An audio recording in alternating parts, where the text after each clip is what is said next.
सबको सनातन संसार की तरफ से राम राम। हिंदू मंदिर में जाने के बारे में जानने योग्य 5 बातें। 1. मंदिर शिष्टाचार। हजारों वर्षों से हिंदू मंदिरों का निर्माण किया गया है, जिससे लोगों को ऐसे माहौल में डूबने का मौका मिलता है जहां वे भगवान के एक विशेष रूप की पूजा कर सकते हैं, अन्य भक्तों के साथ इकट्ठा हो सकते हैं और निरपेक्षता से अधिक जुड़ सकते हैं। हालांकि अधिकांश हिंदू मंदिर आम तौर पर जनता के लिए खुले रहते हैं, लेकिन प्रत्येक मंदिर में यह समझकर प्रवेश करना महत्वपूर्ण है कि यह एक पवित्र स्थान है। कुछ शिष्टाचारों के प्रति सचेत रहने से व्यक्ति को मंदिर के पवित्र मैदान में सम्मानपूर्वक यात्रा करने में मदद मिल सकती है। किसी मंदिर में प्रवेश करने से पहले आमतौर पर साफ सुथरा और शालीन कपड़े पहनने की सलाह दी जाती है। पुरुषों और महिलाओं दोनों के लिए इसका मतलब आमतौर पर शॉर्ट्स नहीं पहनना और कंधों को ढक कर रखना है। हालांकि परंपराएं अलग अलग मंदिरों में भिन्न भिन्न हो सकती हैं।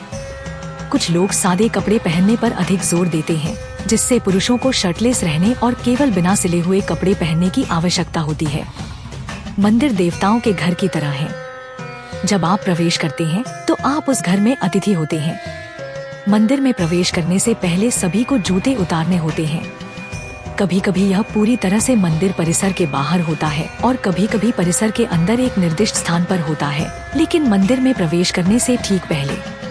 यदि यह स्पष्ट नहीं है कि ऐसा कहाँ करना है, जूतों के लिए रैक, सूचनात्मक संकेत, तो बस पूछें कि अपने जूते कहाँ रखने हैं।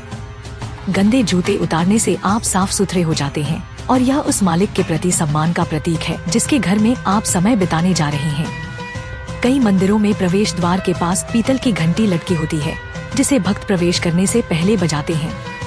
जैसे किसी व्यक्ति को अपने आगमन की सूचना देने के लिए उसके घर का दरवाजा खटखटाना। घंटी बजाना देवताओं को सूचित करता है कि आप उनका साथ पाने के लिए आए हैं। इसके बाद प्रणाम करना आता है। झुकने और सिर को जमीन पर छूने की क्रिया विनम्रता प्रदर्शित करती है और उसमें वृद्धि करती है और सम्मान की चेतना विकसित करने में मदद करती है, जो एक व्यक्ति को मंदिर के कमरे में रहना चाहिए। जैसे कि किसी मित्र के घर जाते समय आप एक प्रतीकात्मक उपहार ला सकते हैं। हिंदुओं के लिए यह आम बात है कि वे जिस मंदिर में जा रहे हैं वहाँ के भगवान को प्रसाद के रूप में फूल, फल या कोई अन्य वस्तु लाएं। हालांकि इसकी आवश्यकता नहीं है। भेंट प्रस्तुत करना सेवा का एक कार्य है जो किसी की सच्ची भक्ति को गहरा कर सकता है। 2. देव पूजा। मंदिर के कमरे में प्रवेश करने पर पहली चीज जो आप शायद नोटिस करेंगे वह है देवताओं की एक या एकाधिक मूर्तियों की उपस्थिति, जिन्हें मूर्ति कहा जाता है। ये देवता सभी मंदिर गतिविधियों के केंद्र में हैं। हिंदुओं का मानना है कि वास्तव में एक निश्चित भगवान की पूजा करना, दुष्कर्मों का प्रायश्चित करने और क्षमा मांगने के लिए सप्ताह में एक बार मंदिर जाने से कहीं अधिक है। वास्तविक पूजा गहन है। यह सर्वोच्च की सेवा में सभी इंद्रियों की दैनिक भागीदारी के बारे में है। यद्यपि सच्ची दिव्यता हर चीज में है और इसलिए किसी भी समय, किसी भी स्थान पर ध्यान किया जा सकता है। पूजा में 5 इंद्रियों को नियोजित करने में मदद करने के लिए पूजा करने के लिए भौतिक रूप का होना महत्वपूर्ण है। मूर्तियाँ विशिष्ट शास्त्रीय दिशा निर्देशों का पालन करते हुए बनाई जाती हैं, जो पीढ़ियों से कुशल कारीगरों की प्रशिक्षित वंशावली द्वारा सौंपी जाती है। फिर इन रूपों को एक मंदिर में स्थापित किया जा सकता है जहां पूजा के माध्यम से उनकी पूजा की जाती है, जिसमें पुजारी आम तौर पर फूल, पानी, धूप, कुछ भोजन और एक दीपक चढ़ाता है। स्थान के आधार पर पूजा अनुष्ठान भिन्न भिन्न होते हैं। उदाहरण के लिए पुरी के जगन्नाथ मंदिर में कुशल नर्तक प्रसाद के हिस्से के रूप में देवता के लिए प्रदर्शन करते हैं और मीनाक्षी मंदिर में, जहां पार्वती और शिव के रूपों की पूजा की जाती है, आम तौर पर अग्नि यज्ञ किया जाता है, जिसमें विभिन्न अनाजों की आहुतियां दी जाती हैं। फिर पूजा सामग्री को दया या धन्य उपहार के रूप में मंडली के चारों ओर वितरित किया जाता है, जिसे प्रसादम भी कहा जाता है। मंदिर में देवता का स्वरूप देखा जा सकता है, चढ़ाए गए फूलों और धूप को सूंघा जा सकता है, पानी और रोशनी को महसूस किया जा सकता है, भोजन का स्वाद लिया जा सकता है और पूजा के समय बजाई जाने वाली घंटी की आवाज सुनी जा सकती है। इस तरह किसी व्यक्ति की सभी इंद्रियां आध्यात्मिक रूप से जीवंत हो सकती हैं। 3. मंत्र ध्यान एवं सामूहिक जप। अधिकांश हिंदू मंदिरों की पूजा और विभिन्न अनुष्ठान आमतौर पर सामूहिक प्रकृति के नहीं होते हैं। किसी पुजारी द्वारा सेवा में भाग लेने वाले लोगों को कोई उपदेश या बातचीत नहीं होती है, जैसा कि आप अन्य धार्मिक परंपराओं में पाते हैं। हालांकि कुछ मंदिरों और समुदायों में पूजा का एक महत्वपूर्ण पहलू सामूहिक प्रकृति का होता है। वैदिक शिक्षाओं के अनुसार ध्वनि सृष्टि की पहली और सबसे सूक्ष्म परत है। इस वजह से मंत्र ध्यान को एक अत्यंत शक्तिशाली तरीका माना जाता है, जिससे व्यक्ति अपनी चेतना को सकारात्मक रूप से बदल सकता है। संस्कृत शब्द मंत्र, जिसका मूल मन और त्रा उद्धार करना है, को भौतिक पीड़ा से मन की मुक्ति के रूप में परिभाषित किया जा सकता है। परिणाम स्वरूप मंत्र ध्यान का अभ्यास आमतौर पर पूरे विश्व भर के हिंदू मंदिरों में किया जाता है। आमतौर पर प्राकृतिक पदार्थ से बने मोतियों पर गिने जाने वाले भक्त अपने विचारों, शब्दों और कार्यों को शुद्ध करने के साथ साथ अंततः सर्वोच्च से जुड़ने के लिए भगवान के नामों का जाप करते हैं, जिनकी वे पूजा करते हैं। मंत्र ध्यान का प्रयोग संगीत में भी किया जा सकता है। इस प्रकार के जप को कीर्तन कहा जाता है और इसे आह्वान और प्रतिक्रिया शैली में अभ्यास किया जाता है, जिसमें एक व्यक्ति नेतृत्व करता है जबकि बाकी मंडली उसका अनुसरण करती है। गीत के माध्यम से न केवल कोई व्यक्ति अधिक भावना के साथ ईश्वर को पुकार सकता है, बल्कि उस व्यक्ति को दूसरों के साथ मिलकर गाने का अवसर भी मिलता है।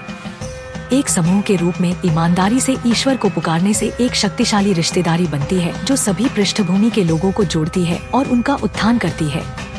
यदि संगीत सार्वभौमिक भाषा है, तो कीर्तन वह माध्यम है जिसके द्वारा उस भाषा का सशक्त उपयोग किया जा सकता है। 4. घर में मंदिर। आमतौर पर माना जाता है कि मंदिर एक ऐसी जगह है जहां व्यक्ति को यात्रा करनी होती है, लेकिन वास्तव में इसका निर्माण घर में भी किया जा सकता है। यद्यपि समुदाय और रिश्ते किसी के आध्यात्मिक विकास में महत्वपूर्ण उत्थान करता है, हिंदू धर्म में आध्यात्मिकता अंततः एक व्यक्तिगत अनुभव है। मंदिर समुदायों को समायोजित कर सकते हैं, लेकिन वे व्यक्ति के लिए होते हैं जो किसी व्यक्ति को अंतरंग सेटिंग में देवता के दर्शन या दर्शन के लिए जगह प्रदान करते हैं। यह सेटिंग कहीं भी बनाई जा सकती है जहां कोई व्यक्ति रहता है। किसी को बस इतना करना है कि प्रार्थना और ध्यान के स्थान के रूप में एक अतिरिक्त कमरा या यहाँ तक कि सिर्फ एक अतिरिक्त स्थान निर्धारित करना है। इस स्थान को एक वेदी स्थापित करके और अधिक आध्यात्मिक बनाया जा सकता है, चाहे आप जितनी भी बड़ी चाहें, और फिर उस वेदी पर एक मूर्ति या दिव्य छवि रखें। घर में मंदिर का कमरा होने का लाभ यह है कि यह पूजा और ध्यान करने के लिए आसानी से सुलभ जगह प्रदान करता है, जिससे व्यक्ति को आध्यात्मिक रूप से अधिक जागरूक जीवन जीने में मदद मिलती है। यह याद रखना कि भगवान घर में स्थित है, व्यक्ति को घर को साफ सुथरा रखने के साथ साथ शांति और सुकून का माहौल बनाए रखने के लिए भी प्रेरित कर सकता है। 5. आध्यात्मिक मार्गदर्शन। दैनिक आध्यात्मिक अभ्यास, जिसे हिंदू धर्म में साधना के रूप में जाना जाता है, पारगमन के मार्ग पर वास्तविक प्रगति करने के लिए आवश्यक है। घर में मंदिर होने से व्यक्ति को व्यस्त रहने में मदद मिल सकती है, लेकिन कभी कभी आत्मानुशासित रहना कठिन हो सकता है। जैसे जिम के माहौल का अनुभव करना जहां अन्य लोग कसरत कर रहे हैं, किसी व्यक्ति को कसरत करने के लिए प्रेरित करने में मदद मिल सकती है। ऐसे मंदिर में जाना जहां अन्य लोग अपने आध्यात्मिक जीवन पर ध्यान केंद्रित कर रहे हैं, किसी व्यक्ति को अपने आध्यात्मिक जीवन पर अधिक ध्यान केंद्रित करने के लिए प्रेरित करने में मदद कर सकता है। सार्वजनिक मंदिर केवल देवता के दर्शन से कहीं अधिक महत्वपूर्ण है। यह उन लोगों का साथ पाने के बारे में है जो अपनी साधना के प्रति गंभीर हैं। उनके आसपास रहना आपको अपनी साधना के प्रति और अधिक गंभीर होने के लिए भी प्रेरित करता है। इस संगति को सत्संग या ऐसे समान विचारधारा वाले लोगों की संगति कहा जाता है। किसी ऐसे व्यक्ति की तलाश करना महत्वपूर्ण है जिसे आप जानते हैं कि वह आपसे अधिक उन्नत है, जो आध्यात्मिक मार्गदर्शन प्रदान करने का इच्छुक है। उन्नत ट्रांसेंडेंटलिस्ट्स के निर्देश देवत्व के मार्ग पर अमूल्य माने जाते हैं। दरअसल गुरुओं या शिक्षकों का मंदिरों में नियमित रूप से व्याख्यान देना आम बात है। यदि आप किसी मंदिर में जाते हैं जब कोई गुरु सार्वजनिक भाषण दे रहा हो, तो सुनने के लिए कुछ मिनट बैठने पर विचार करें। आपकी सुनी हुई कोई बात आप पर गहरा प्रभाव डाल सकती है। यह हमारा सौभाग्य है कि हम अपने सनातन धर्म के बारे में इतना अद्भुत ज्ञान फैलाने में सक्षम हैं। हम अधिक से अधिक लोगों तक पहुंचने में आपकी मदद चाहते हैं ताकि वे हमारे धर्म के बारे में जान सकें। हमारा आपसे अनुरोध है कि हमारे वीडियो को अधिक से अधिक लोगों तक साझा करें। कृपया हमारे अन्य वीडियो अवश्य देखें। अधिक सनातन ज्ञान वीडियो के लिए सनातन संसार आई की सदस्यता लें।